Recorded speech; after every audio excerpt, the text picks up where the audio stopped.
11 मई 2026 को Vodafone idea की शानदार मार्केट रैली के इस दिलचस्प विश्लेषण में सीधे गोता लगाते हैं। आखिर कैसे एक कर्ज में डूबे स्टॉक ने भू राजनीतिक तनाव और गिरते बाजार को पूरी तरह से मात दे दी। आज स्टॉक सीधा 10% तक उछला। ये पिछले 3 महीनों का सबसे उच्चतम स्तर है। बिल्कुल शानदार।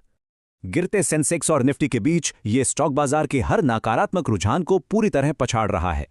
तकनीकी रूप से भी प्रमुख मूविंग एवरेज के ऊपर ट्रेड करते हुए ये स्टॉक जबरदस्त मजबूती दिखा रहा है।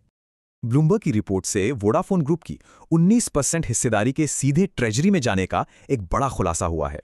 तो सबसे अहम बात यह है कि बिना किसी नकद निवेश के ये ट्रांसफर एक मजबूत पूंजी बफर बनाता है। आगे चलकर इन ट्रेजरी शेयरों को बेचकर नेटवर्क विस्तार और भारी भरकम कर्ज चुकाने के लिए आसानी से फंड जुटाया जाएगा।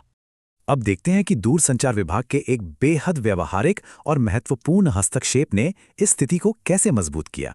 इस बड़े सरकारी कदम से एजीआर देनदारियों में पूरे 27% की भारी और राहत देने वाली कटौती हुई है।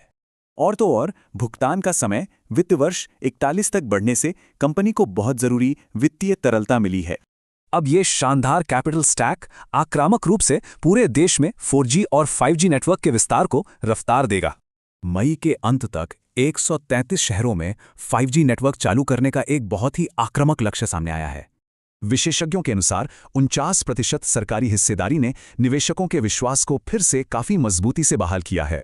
फिर भी सतर्क ट्रेडर अल्पकालिक अस्थिरता से बचने के लिए 11 रुपए के प्रोटेक्टिव पुट का सहारा ले रहे हैं।